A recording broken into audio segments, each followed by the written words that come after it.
caractéristique de Strasbourg, c'est une ville historique avec un héritage patrimonial exceptionnel. La cathédrale bien évidemment, mais aussi un ensemble urbain de première qualité, reconnu par l'UNESCO avec le classement de la Grande Île.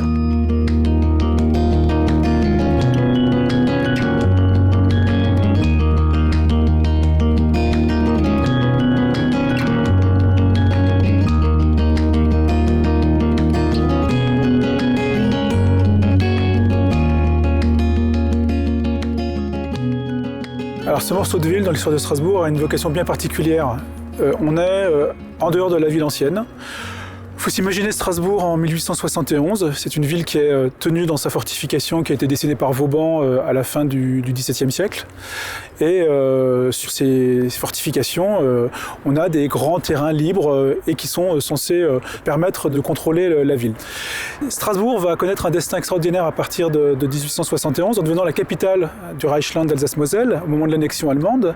Et première des choses que vont faire les Allemands, c'est de faire exploser cette enceinte qui tient la ville depuis 250 ans et de permettre son expansion urbaine, alors que ça fait pratiquement 20 ans que la révolution industrielle court. À Strasbourg, on est un peu coincé dans les murs. Et une des premières actions qui est mise en place par l'autorité allemande, c'est la création de bassins de canaux qui vont permettre de rejoindre les canaux historiques, canal du Rhône au Rhin au sud de la ville, le canal de la Marne au Rhin au nord. Et avec ces canaux, on va contourner la ville ancienne et permettre le développement des premiers ports industriels hors de la ville.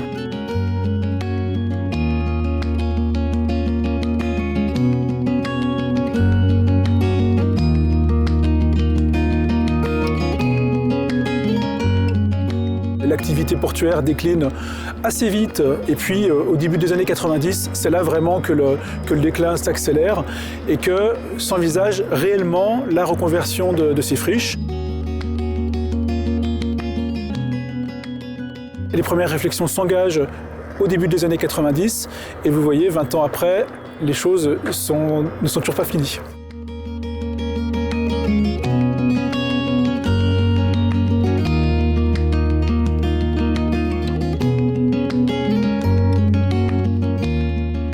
Cette partie front de Neudorf, elle est bien évidemment ponctuée par des secteurs identifiés, opérationnels, bien marqués. Le Heiritz, la place de l'Étoile, la presqu'île Malraux, l'écoquartier Danube, le mall de la Citadelle. Et au-delà, le quartier du Port du Rhin, avec quelques éléments forts également, le secteur Starlet, la COP et les rives du Rhin. Là, on est sur la presqu'île André Malraux. Et avant d'être la presqu'île André Malraux, c'est le Mall Zegmuller. Donc c'est un site portuaire avec des quais de déchargement, des grues sur rail, des entrepôts. C'est un endroit qui, par son histoire, sa composition spatiale, a une identité extraordinaire. On a des ouvertures visuelles, un dégagement. On est vraiment ailleurs par rapport à la ville. Alors il y a un rythme bien sûr qui a été respecté de plein et de vide de par la présence des bâtiments et ce côté monolithique vraiment des bâtiments. Et des vides qui sont des vides qu'on a essayé de préserver tout en y aménageant des possibles par rapport aux nouveaux usages de ces espaces. Et parce que fondamentalement, le projet est quand même basé sur trouver un équilibre entre préserver l'identité et puis s'adapter, répondre aux besoins des nouveaux usages. Par endroits, on a conservé les rails. Autant que possible, on a réutilisé des matériaux, mais il n'y en avait pas énormément qu'on a vraiment pu réutiliser. Mais on a choisi du coup des matériaux qui sont complètement dans la veine de cette identité. Donc, un peu de pierre naturelle qui a un côté un peu rouillé, c'est du grès des Ardennes. Bien sûr, beaucoup de béton désactivé qui là aussi est une référence à l'ère industrielle et puis à cette identité portuaire, le bois et le métal.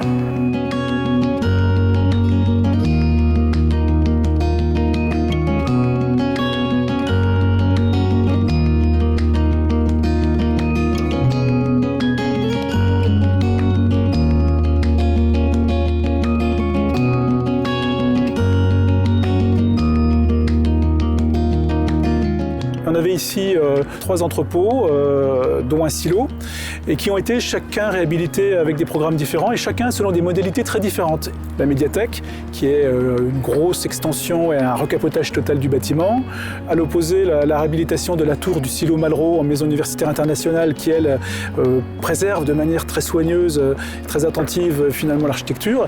Et puis à l'intermédiaire entre les deux, les docks qui consistent en une surélévation et réhabilitation des bâtiments existants. Et là, on a une cohabitation avec une greffe. Et c'est ça qui est intéressant, c'est qu'à partir de bâtiments qui avaient des architectures très proches, en tout cas des factures architecturales très proches, on a des réponses architecturales et des reconversions et des relectures par les architectes très différentes.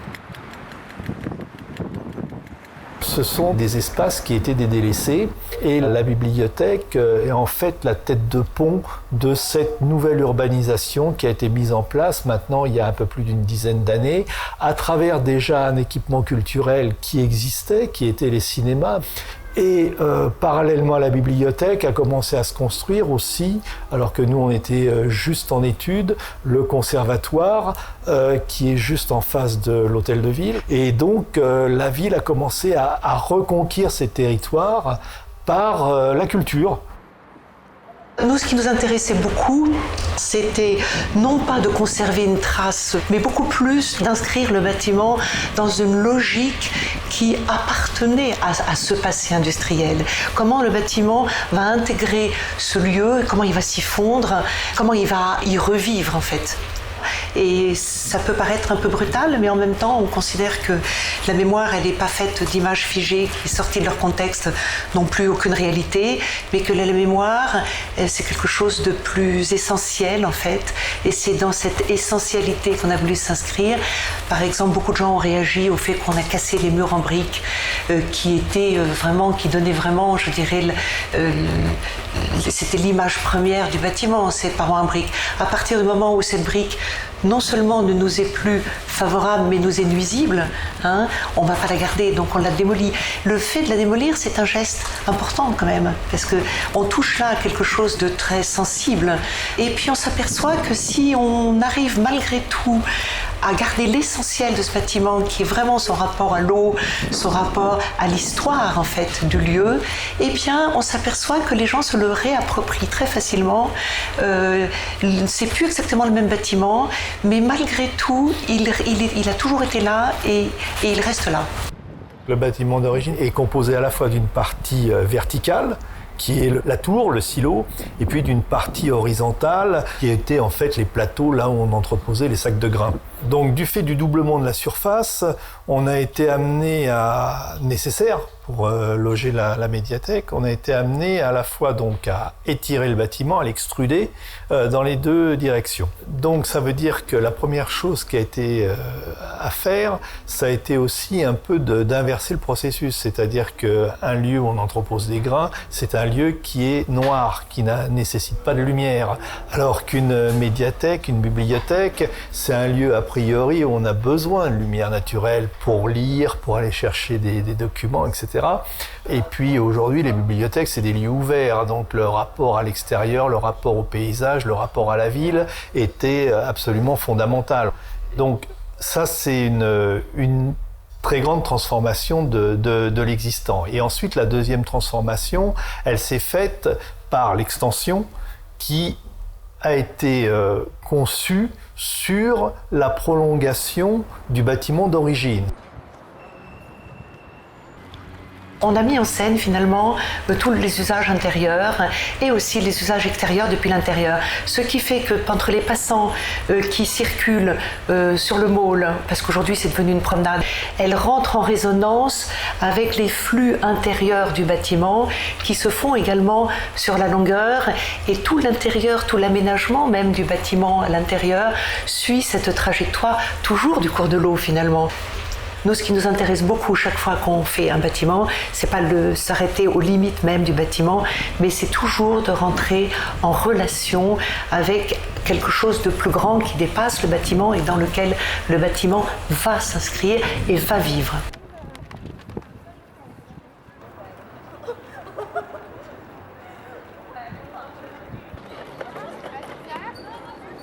D'emblée, il me semble évident que les villes doivent s'appuyer sur leur existant. Donc la rhétorique portuaire était déjà présente, on a voulu l'amplifier avec l'usage du métal, mais au départ il était pour nous hors de question de démolir ce bâtiment.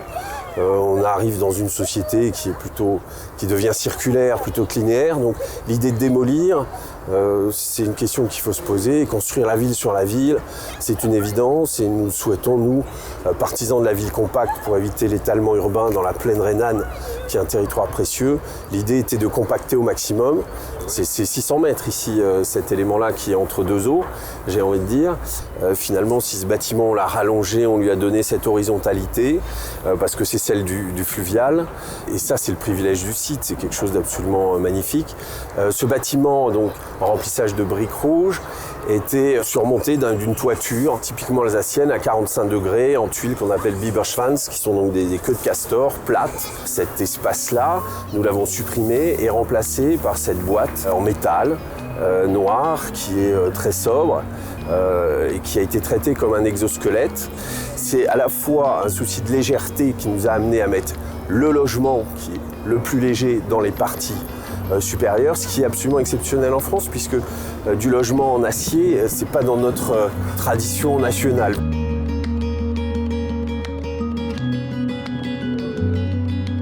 La question des escaliers est essentielle parce que faire cette démonstration qu'on peut faire du neuf avec du vieux et qu'on a l'impression que ça a toujours été là et que finalement une cité peut s'appuyer sur ses antécédents, quels qu'ils soient, parce qu'il s'agit de les revaloriser, il faut être capable de le réaliser. Ça veut dire qu'il y a un objectif économique qui est essentiel, on est dans une opération privée, donc qui doit être rentable. Et à partir de là, le fait de sortir les escaliers permettait évidemment de maximiser les surfaces, la rentabilité et la faisabilité surtout de ce bâtiment.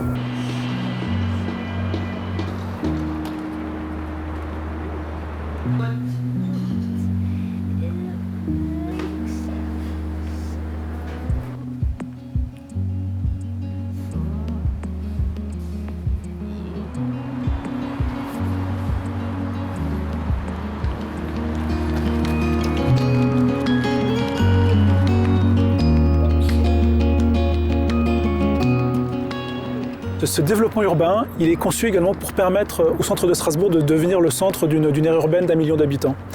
Et donc, d'une certaine manière, la fonction commerciale est très importante. Et donc, le fait d'épaissir le centre-ville et de faire de ce lieu un lieu de destination à partir d'une multitude d'attracteurs, comme un centre commercial, comme une médiathèque, comme la Cité de la musique, comme un ensemble de cinéma, ça va permettre de garantir finalement une forme d'attractivité au site et donner de la valeur à tout ce qui va se construire autour. Donc également, ces grands équipements, ce centre commercial, c'était aussi une manière de faire en sorte qu'on ait de l'animation et créer de la valeur pour ce territoire.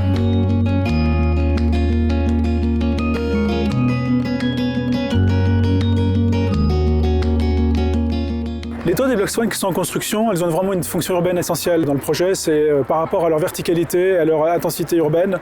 Elles jouent un rôle d'articulation et de passage finalement entre la ville dense et intense, entre la place de l'Étoile et puis les quartiers Danube vers le Rhin.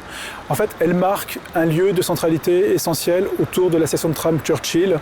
Et donc finalement, elles sont le contrepoint de ce qui se passe place de l'Étoile. Et donc, elles jouent un rôle essentiel dans la composition du site qui est marqué par des lieux forts à différents endroits, tous les kilomètres, place de l'Étoile, secteur Churchill, au-delà ça va être le bassin de la Citadelle. Et donc on va chaque fois retrouver des émergences, des points de repère, soit une tour, soit un bâtiment emblématique, pas toujours des tours, mais ça peut être aussi un bâtiment très marquant. Et donc ça va créer régulièrement, tous les kilomètres, pratiquement un lieu fort au sein du quartier. L'idée, c'est pas d'avoir une collection d'objets partout, mais d'avoir à des endroits particuliers des intensités spécifiques. Donc là, il s'agissait plutôt effectivement de marquer l'importance de ce nouveau site par des tours qui ont été transformées d'une tour de 100 mètres en 3 tours de 50 mètres. Et dans le dispositif urbain, c'était assez intéressant. Moi, j'en ai profité pour les décaler les unes par rapport aux autres pour qu'aucune ne porte ombre l'une sur l'autre. Et ça crée une sorte de skyline ponctuel, mais fort, à la pointe de la presqu'île Malraux. Un projet quand même de 40 000 m², constitué de bureaux, de logements, de commerces. Donc un projet mixte, mais que je ne voulais pas afficher comme un projet mixte, comme c'est trop souvent le cas aujourd'hui, moi je trouve qu'il y a souvent une sorte de collection d'objets qui se juxtaposent. Or là, j'ai voulu avoir une architecture qui soit tenue, qui assume en fait cette mixité, mais par la possibilité d'avoir une architecture qui s'installe dans la durée et que malgré les évolutions de ces usages, la question en fait de l'espace urbain soit toujours préservée. Je proposais une trame identique pour le bureau, le logement, le commerce, l'hôtel. Ce qui a eu comme intérêt principal, c'est d'avoir un système constructif extrêmement simple et qui permettait à tout moment de faire évoluer un programme à un autre. Aujourd'hui, moi, je revendique que cette compatibilité d'usage évolutif dans le temps soit la base d'une nouvelle esthétique et d'une nouvelle réflexion technique. Dans la mesure où j'avais le même système constructif. Ce qui fait que, au lieu d'avoir des systèmes qui à chaque fois étaient différents, donc coûtaient plus cher, l'addition faisait qu'ils coûtaient moins cher. Pour moi, c'est une question d'éthique. C'est-à-dire que la ville durable de demain, il ne faut pas qu'il y ait, comme on a trop souvent produit, à l'heure actuelle, on produit en Ile-de-France, il y a 3,5 millions de bureaux vides. Donc il y a quelque chose d'antinomique avec l'idée qu'il faut limiter l'expansion des villes pour préserver les terres agricoles. Donc il y a quelque chose qu'il faut absolument penser le renouvellement de la ville sur elle-même demain. Alors, les 3 éléments qui ont permis cette puissance en fait, du dispositif, ça a été de lasser en fait, le projet par une coursive, qui dans le cas du logement devient un balcon, et qui dans le cadre d'un bureau devient une coursive d'entretien. Mais c'est aussi pour moi l'occasion de créer un filtre entre cette première peau qui sera constituée par le balcon et le brise-soleil, qui est mobile, et qui crée une sorte de retombée, du coup de cadrage visuel transparent depuis l'intérieur, mais qui occulte depuis l'extérieur ce qui se passe sur les balcons. Ce qui permet que l'espace public n'est pas abîmé par l'usage de la domesticité du bureau ou du logement. Parce que je considère trop souvent, notamment dans le logement, on propose des balcons qui sont inutilisés parce que pas assez intimisés, et donc du coup, les gens stockent sur les balcons.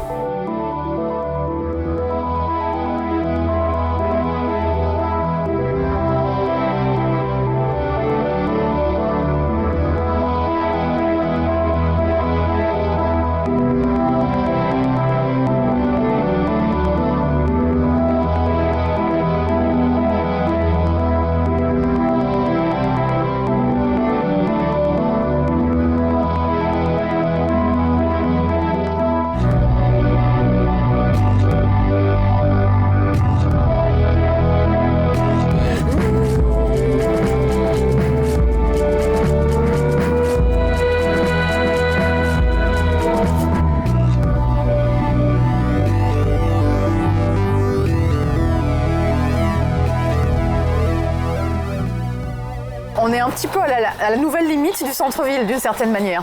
Ça faisait partie d'un des objectifs de la ville, c'est de recréer sur la presqu'île André Malraux un nouveau pôle de centralité qui soit un peu le prolongement du centre-ville. Alors naturellement, la presqu'île, elle est orientée est-ouest, ce qui fait qu'on a une polarité de fait de ce site. Et on est sur un morceau de ville complètement artificiel, avec le rapport à l'eau qu'on a souvent dans les zones portuaires. L'eau est proche, mais en même temps on en est un peu éloigné. C'est une caractéristique, je pense, des situations portuaires. On n'est pas à la plage. En fait, on est dans un élément industriel. L'eau, c'était finalement le vecteur pour ramener les bateaux. On ramenait les matériaux, on les déchargeait, on les stockait. C'était un outil.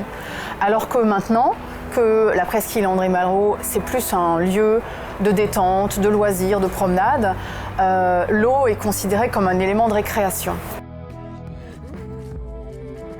On a des points de vue exceptionnels, notamment quand on est au niveau de la proue. Là, on n'a vraiment plus du tout l'impression d'être en ville. Alors certes, on voit des bâtiments, mais on est ailleurs.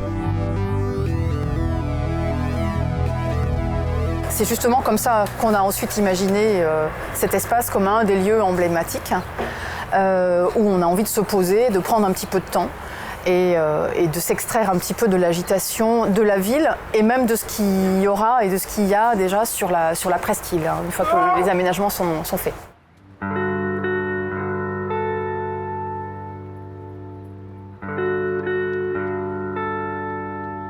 Quand il y a de l'eau, il y a des franchissements. Et ça, c'est un élément assez important du programme, c'est que cette presqu'île, de par son dessin, ne doit pas rester un élément inaccessible, mais au contraire, être connectée.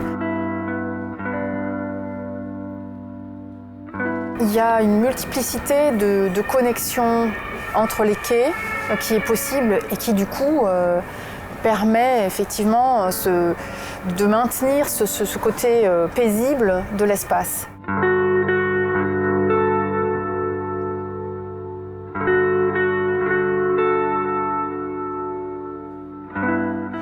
L'absence de la voiture y est pour beaucoup aussi, parce que c'est un espace qui est quand même vraiment piéton. Et le front bâti qui a été installé le long du quai Jeanne Elbling fait effectivement un effet isolant qui est très intéressant par rapport à la proximité des infrastructures et de l'activité de l'agitation de la ville.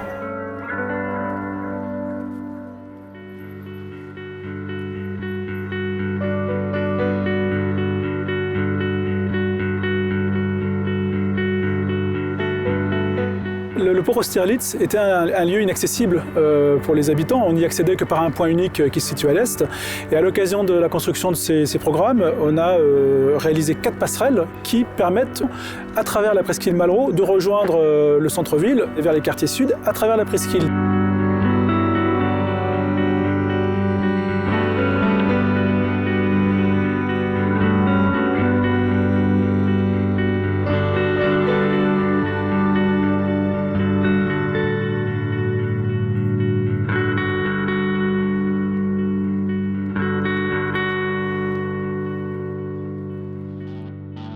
Dans cet ensemble, une des pièces du puzzle, c'est la ZAC Danube, qui a été initiée à la fin des années 2000. Et la question qu'on s'est posée, c'est dans un endroit qui peut apparaître à l'origine peut-être difficile, le long d'un axe à forte circulation, sur d'anciens terrains pollués par l'industrie, est-on capable de prendre le contre-pied de toutes ces contraintes et de proposer finalement ce qui représente l'emblème du cadre de vie et du bien-vivre avec les écoquartiers. Un des grands enjeux, c'était de mobiliser en permanence, à différentes étapes de la conception du projet, suffisamment d'habitants ou de représentants pour pouvoir discuter des choix qui étaient faits. Deuxième idée force également de cet écoquartier, c'est cette forme urbaine un peu particulière où cohabitent au sein d'un même projet des immeubles grande hauteur, une tour de 7 étages, une tour énergie positive, et puis de l'habitat presque individuel, avec des maisons de ville ou des petits collectifs de 6-8 logements. Et une des particularités autres de cet écoquartier, c'est la part de logement social qui est de 50%, qui intègre de l'accession sociale, et la part qu'on fait aussi à l'autopromotion, c'est-à-dire ces groupes d'habitants qui se réunissent et qui choisissent de construire ensemble un immeuble de 6-8 logements pour un peu trouver des alternatives à la promotion immobilière traditionnelle.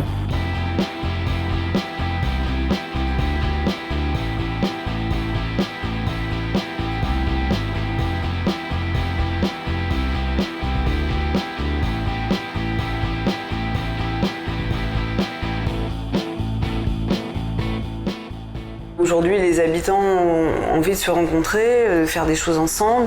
Et c'est un besoin parce que si on veut que les habitants soient partie prenante de leur habitat, il faut qu'ils aient des relations sociales entre eux, il faut que ça fasse une communauté.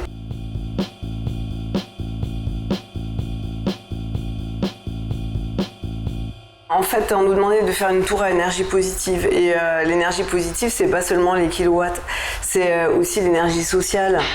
Et donc, on nous demandait de faire un local commun. Et au lieu de le faire en bas, comme ça se fait d'habitude, on l'a mis tout à fait en haut, une sorte de belvédère sur la ville, qui va être aussi un phare vu de la ville. Donc on voulait que ça soit vu, que les gens voient, que ça soit la meilleure place. Au lieu de la donner à un habitant privilégié, on s'est dit qu'il vaut mieux la donner à tous. Habiter dans une tour, c'est une condition d'habitat qui est un peu particulière. Et c'était important pour nous, même quand les gens habitent à 50 mètres, qu'ils sentent cette relation au sol. Parce que ces piliers qui sont en V, c'est une sorte d'enracinement du bâtiment au sol, donc un ancrage dans son territoire. Après, la forme générale du projet, elle est très effilée parce qu'en fait, comme c'est une tour énergie positive, on a une façade sud avec beaucoup de capteurs solaires et donc c'est une tour qui s'évase vers le sud et qui est très fine vers le nord parce que justement c'est là où il y a moins de lumière. Donc, et les vues qu'on voit souvent, c'est les vues depuis le canal et c'est les vues depuis le nord, donc c'est les vues où le bâtiment est le plus fin. Mais en même temps, il faut voir qu'à Strasbourg, il fait aussi très chaud l'été. Donc au sud, on a les capteurs qui sont mis en avant, donc ça provoque des terrasses, et ces terrasses sont aussi autant de brise-soleil, et donc en été, on n'a pas de surchauffe, et sur les côtés aussi, on est très isolé, donc c'est à la fois adapté à l'hiver et à l'été, et quoi, toute saison. En fait, c'est très difficile d'obtenir l'énergie positive. Donc déjà, on commence à consommer le moins possible, à pister tous les ponts thermiques. Donc les balcons, par exemple, sont tenus qu'à quelques endroits pour qu'il n'y ait pas de transfert thermique. La proportion est très compacte pour qu'il n'y ait pas de déperdition.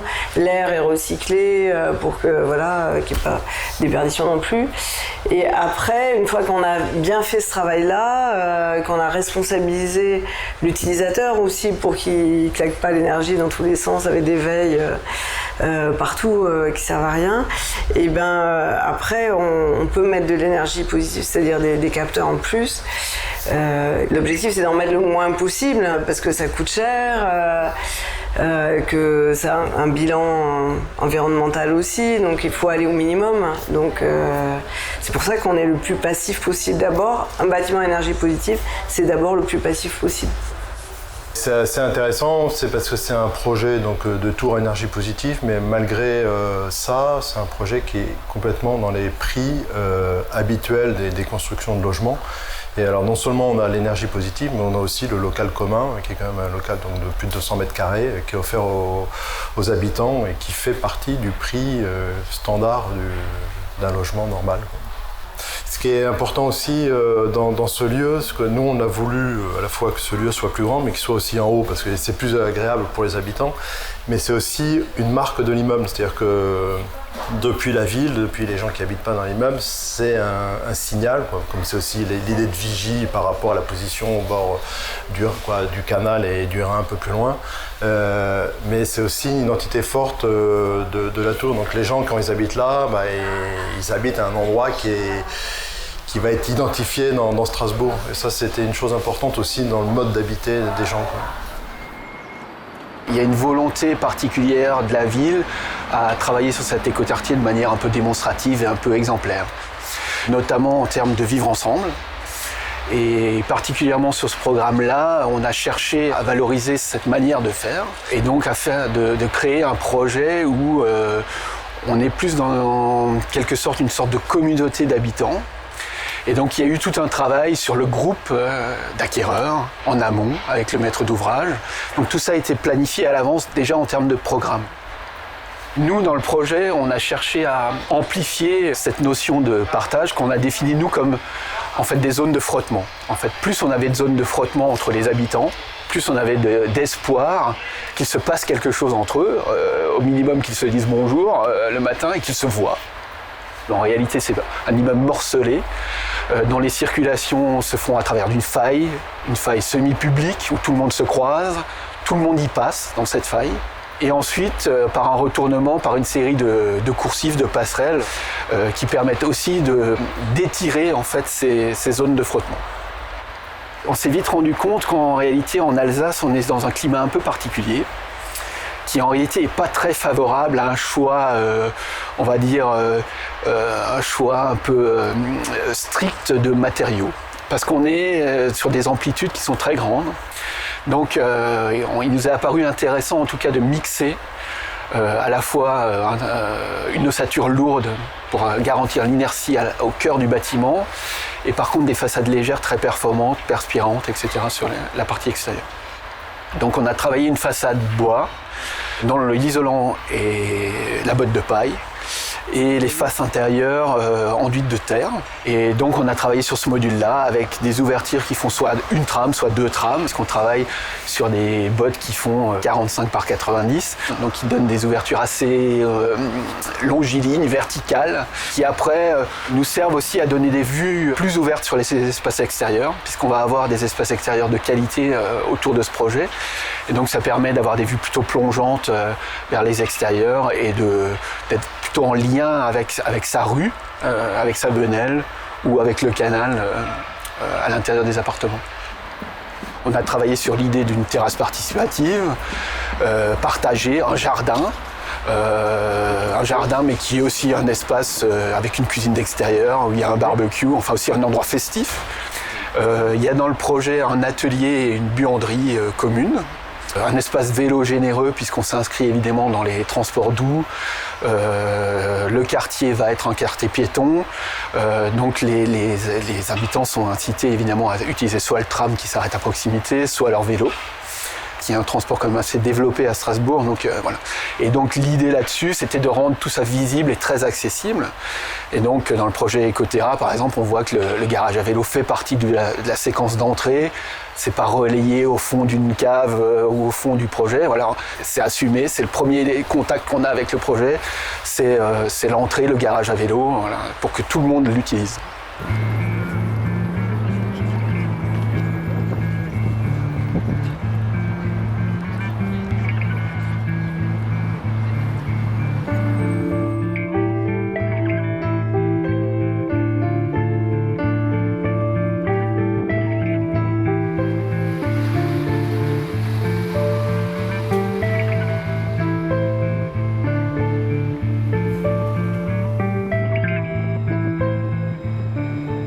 Sur l'ensemble de l'aménagement, il y a cette cohabitation permanente entre des fonctions dynamiques de circulation, que ce soit dans le sens nord-sud ou dans les traversées est-ouest interquartiers, et des fonctions de détente. En permanence, il y a un souci de cohabitation de ces fonctions sans les séparer trop. Et c'est vrai que dans la culture strasbourgeoise, il y a une pratique du vélo qui est assez importante, qui du coup amène une certaine vitesse aussi dans les déplacements, mais qui a aussi l'avantage de fabriquer une habitude de cohabitation entre le piéton et le cycliste. Dans les premières étapes de réflexion, on s'était interrogé sur l'intérêt de créer des pistes cyclables, séparer des espaces piétons, et très vite on s'est dit que non, l'espace ne méritait pas que chacun soit dans son couloir. Là, on est vraiment dans un espace partagé et dans lequel les différentes fonctions doivent pouvoir cohabiter.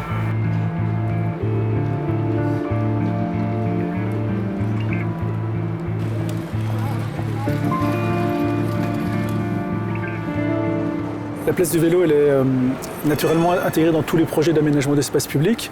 Alors, bien évidemment, le vélo trouve sa place sur les espaces piétons et ici, nous avons un espace pratiquement d'1 kilomètre de long entre la place de l'Étoile et l'écoquartier Danube.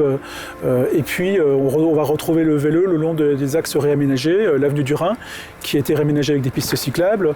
Et donc, en fait, ce gros morceau de ville qui a été pendant très longtemps un trou dans la ville avec ses friches, redevient un élément de liaisonnement entre le centre-ville et le quartier de Neudorf, et donc naturellement on va retisser des liens grâce au passage piéton et au passage vélo, les passerelles piétonnes et tous les ponts reconstitués.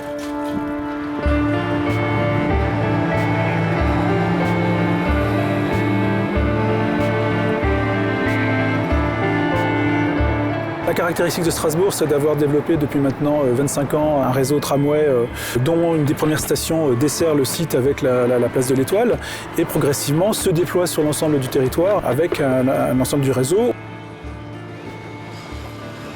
Aujourd'hui, on peut dire que l'ensemble du projet est desservi par 8 stations. On n'oublie pas la reconstruction du pont de Churchill qui a succédé à un viaduc qui était une véritable coupure nord-sud dans la ville. Donc le tramway devient la colonne vertébrale du projet, mais du projet depuis les portes de la ville jusqu'à l'Allemagne. Donc en fait, cet élément iconique de la vie strasbourgeoise est un élément très fort au cœur du projet. Et toute une grande partie de la stratégie du développement urbain vers le Rhin s'appuie autour du tramway qui a rétabli finalement des relations normales entre les deux parties de Strasbourg, entre l'Esplanade et Neudorf.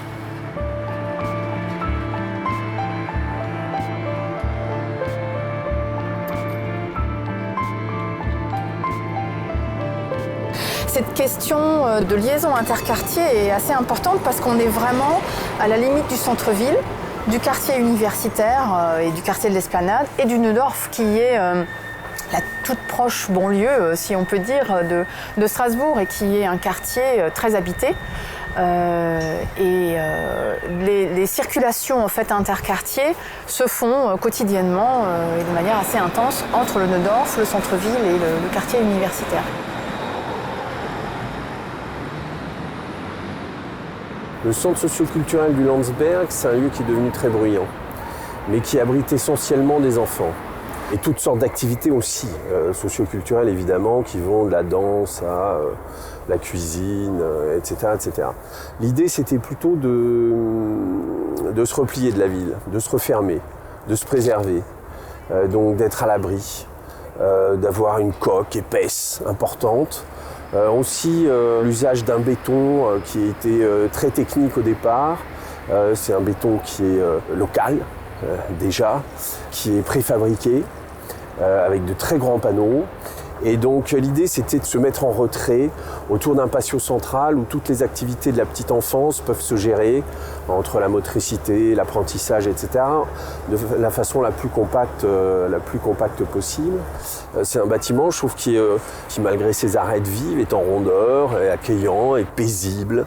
On dirait une bête bienveillante là dans l'espace public et voilà. Après il y a des touches de couleur qui viennent le relever et ce qui nous intéressait beaucoup aussi sur la plupart de nos bâtiments, c'est le travail sur la dimension cinétique. On a toujours été fascinés par Rouliol Park, enfin tous les grands de l'art cinétique entre autres.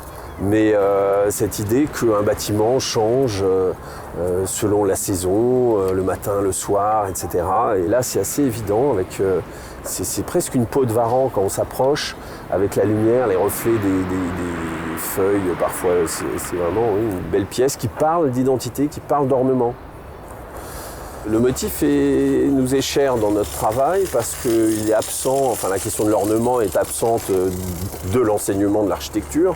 Depuis Adolf Loos, c'est non seulement un crime, mais c'est devenu une morale, c'est une honte que de traiter la question de l'ornement.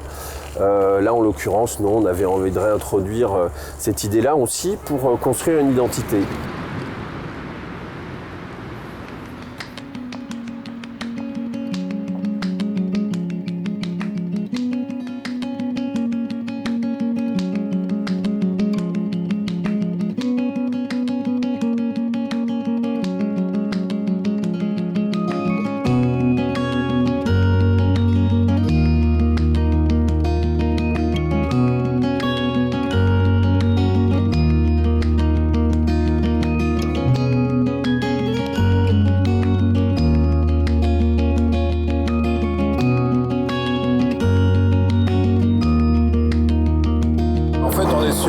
Sur les fronts de Neudorf, ce qu'on appelle les fronts de Neudorf, ce qui fait en fait la limite historique entre le faubourg de Neudorf et la ville, qui démarre de l'autre côté du parc de l'Étoile. Là, on va travailler sur les îlots, on va parler du îlot ZB4, qui est donc un îlot qui est fait face au parc, donc qui bénéficie d'un environnement totalement dégagé et d'une vue superbe sur la ville, sur la cathédrale, puisqu'on a la cathédrale qui est réellement dans l'axe.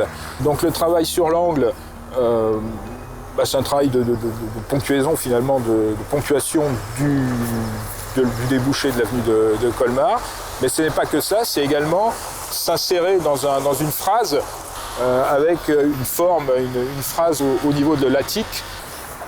On considère qu'effectivement le couronnement, en fait, la coiffe du bâtiment, elle prend sa source dans les niveaux inférieurs. Et donc c'est vraiment un travail continu entre la base et le sommet du bâtiment.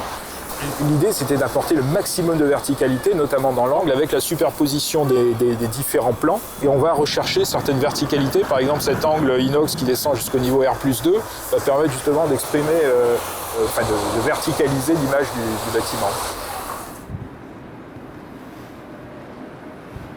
Et verticalement, mais également horizontalement.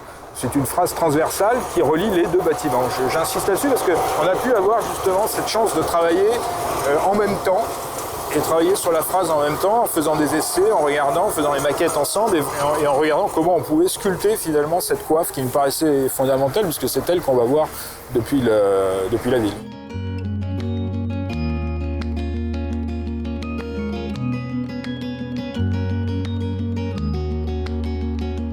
On travaille sur une couture urbaine entre Strasbourg et Neudorf et on se positionne sur le nouvel axe de développement de Strasbourg vers le Rhin. C'est vraiment le premier point qui va longer donc l'avenue, ce qui était il y a quelques années encore la route du Rhin qui est devenue l'avenue du Rhin et qui nous mène jusqu'à Kehl. Actuellement, on a simplement une façade qui est construite. Cette place va se refermer, donc juste derrière nous, par l'îlot, donc ZD6 ou Saint-Urbain, et qui va permettre de poursuivre la percée de la route du Polygone vers la place d'Austerlitz.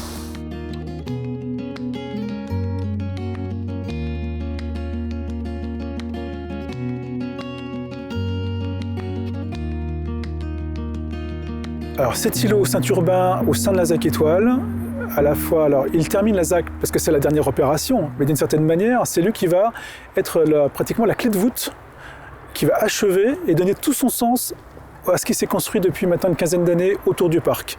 Et ce qui est intéressant dans la proposition qui a été faite par l'agence LAN, c'est cet aspect composite de l'îlot. C'est qu'à la fois il est poreux, il a une écriture qui s'inscrit finalement dans le pas de la route du Polygone, donc qui est l'artère principale du quartier de Neudorf.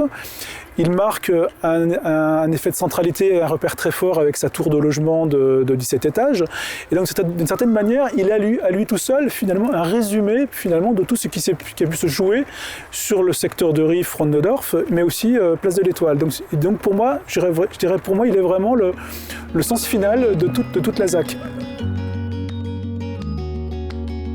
Le projet de Saint-Urbain est un projet qui est assez inusuel en situation urbaine. En réalité, c'est une île. Donc, il est totalement entouré, d'un côté par le cimetière, de l'autre côté par le parc, ensuite au nord par une place, et au sud par un énorme système de vierre qui le coupe de Neudorf. Et quelque part, c'est une île, mais c'est aussi une rotule. C'est-à-dire, c'est le projet c'est cet espace transitionnel qui doit quelque part tirer le centre vers Neudorf. C'est un peu un paradoxe parce qu'il faut le charger d'urbanité tout en étant totalement insulaire et quelque part entouré de végétal.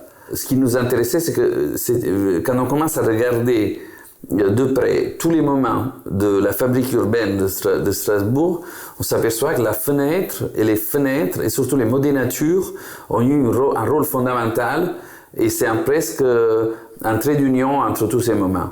Et on développe un langage qui a comme trait d'union la fenêtre, mais qui, à partir de la fenêtre, ensuite, à travers un autre élément, qui serait la couleur, vient de définir spécifiquement chacune des unités de cette opération.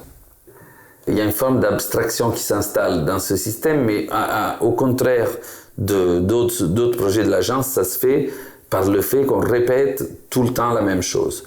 Et que répéter tout le temps une note fait qu'à la fin on n'entend plus la note. Et répéter tout le temps un élément de grammaire ou un mot fait qu'à la fin tout ça devient une tâche, ou une succession, ou une couleur, ou un timbre qui fait que l'élément même disparaît au profit d'une forme de perte d'échelle ou d'abstraction qui nous paraissait très intéressant, encore une fois, dans cette opération. Donc ce qui est intéressant dans ce projet, c'est qu'on fabrique des moules sur mesure pour le projet, mais par le fait qu'on utilise le même moule sur tous les bâtiments, on fait une source d'économie et pour chacun, on retrouve cette forme de définition de qualité qui est très intéressante, mais qui restitue, ou que j'espère restituera, à la fois une manière d'habiter très cohérente et forte, avec beaucoup de qualité, et à la fois, c'est le plus grand défi, un nouveau quartier à la ville.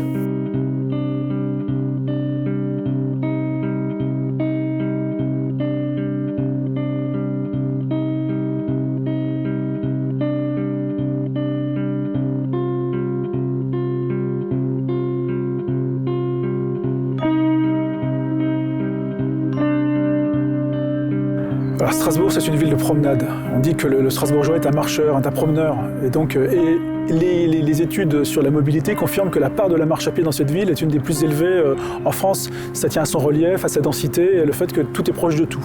Et donc, un des thèmes du projet de RIF, c'est finalement de venir enrichir le réseau des parcs et promenades de Strasbourg à partir d'un ensemble de cheminements. Alors cet ensemble, ce réseau, il est constitué d'espaces de nature très différentes. Des parcs, des squares, des jardins, des allées, mais également des places minérales ou des quais. Donc on est ici dans un environnement plutôt minéral qui répond à l'histoire portuaire du site. Mais vous avez à l'extrémité le jardin du Heiritz qui s'est construit au bord de l'eau.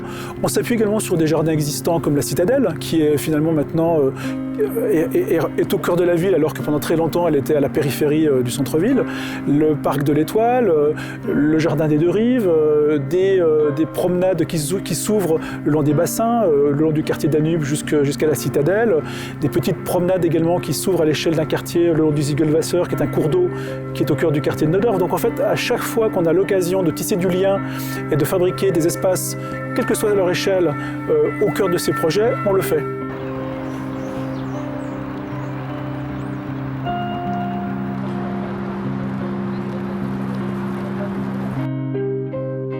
Victor Hugo a dit une chose extraordinaire. Je suis allé à Strasbourg, je me suis demandé où était le Rhin. Parce que le Rhin n'est pas à Strasbourg.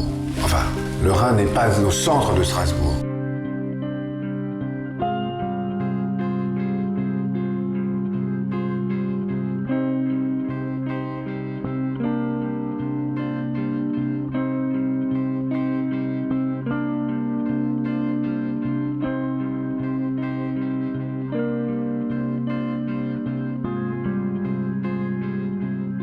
Alors, la passerelle des Deux Rives, c'est symboliquement très important parce que c'est le premier ouvrage non uniquement fonctionnel qui s'est construit entre la France et l'Allemagne. Il y a très peu de ponts entre la France et l'Allemagne. Il y en a eu beaucoup qui ont été détruits pendant la guerre, évidemment. Et ceux qui ont été reconstruits sont des ouvrages d'autoroute ou de voies de chemin de fer. Mais on a décidé de construire un lien qui serait une promenade. Tout le monde était impressionné par cette frontière, dans le temps. Et elle était comme une limite géographique. Et en même temps, il y avait une ode française du fleuve et une ode germanique du fleuve. Et soudain, se mettre là ensemble, c'est de retrouver les traces de cette histoire. Et donc je voulais qu'on installe un balcon au-dessus du fleuve qui serait un lieu de partage entre la France et l'Allemagne.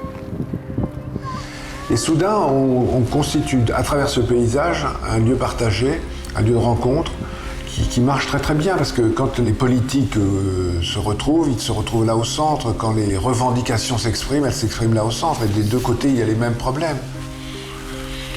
Et puis le G20 s'est tenu un jour là-bas et Obama a rejoint Merkel a rejoint Sarkozy. Enfin, tout ça n'a aucune importance, sinon on sent bien qu'il y a nécessité de retrouver du lien. Et non pas du lien fonctionnel, mais un lien qui dépasse cette fonction pour prendre une valeur symbolique. C'est ce que je crois a réussi à faire cet ouvrage. Il y a deux passerelles, une passerelle en élévation qui est comme un arc, et une passerelle en plan qui est comme un arc. Entre les deux, il y a donc une multiplicité de parcours possibles. L'une s'adresse aux rives du Rhin, qui sont soumises dont le Rhin est soumis à fluctuation et donc déborde chaque année jusqu'à une rive qui protège les deux villes. Et à ce moment-là, on les rejoint par l'autre arc. Donc c'est l'idée que la structure peut accompagner des parcours multiples, des regards multiples, des croisements multiples. Et enfin, quelqu'un a écrit un texte à un moment en disant ça ressemble à une bande de Möbius. Vous voyez, la bande de Möbius, c'est une bande qui est sans fin et dont on ne sait jamais si on est d'un côté ou de l'autre. Et ça laissait penser que c'était un peu comme la relation franco-allemande. C'est-à-dire quelque chose dont on ne sait pas très bien, on sait qu'on est indispensable, la relation est indispensable, les uns et les autres sont des frères de géographie et en même temps on connaît l'histoire douloureuse qui les sépare. Donc il y a une dimension symbolique tellement forte là que le seul moyen de la dépasser, c'est d'être attentif aux conditions du lieu, et aux conditions de la géographie, aux conditions du regard sur la situation, qui est une condition non pas d'intégration, parce que moi je ne crois pas qu'un ouvrage d'art s'intègre dans un paysage au sens... Il le bouleverse très largement, mais si on pouvait le bouleverser de manière positive, avec une sorte d'attention généreuse, alors à ce moment-là on trouve un lien et un lieu.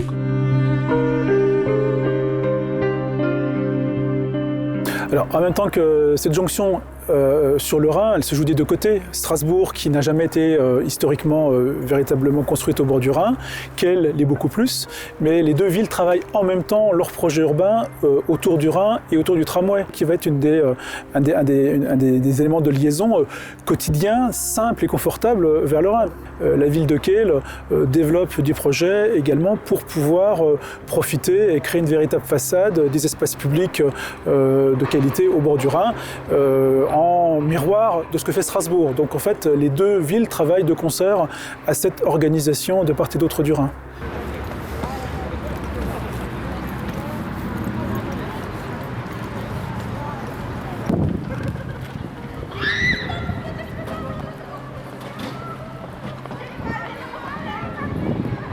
Donc cette manière de faire la ville, d'une ville recomposée sur elle-même, une ville européenne qui essaie de réingurgiter, de recycler son passé à travers ses friches industrielles, c'est une manière finalement de faire cette ville européenne.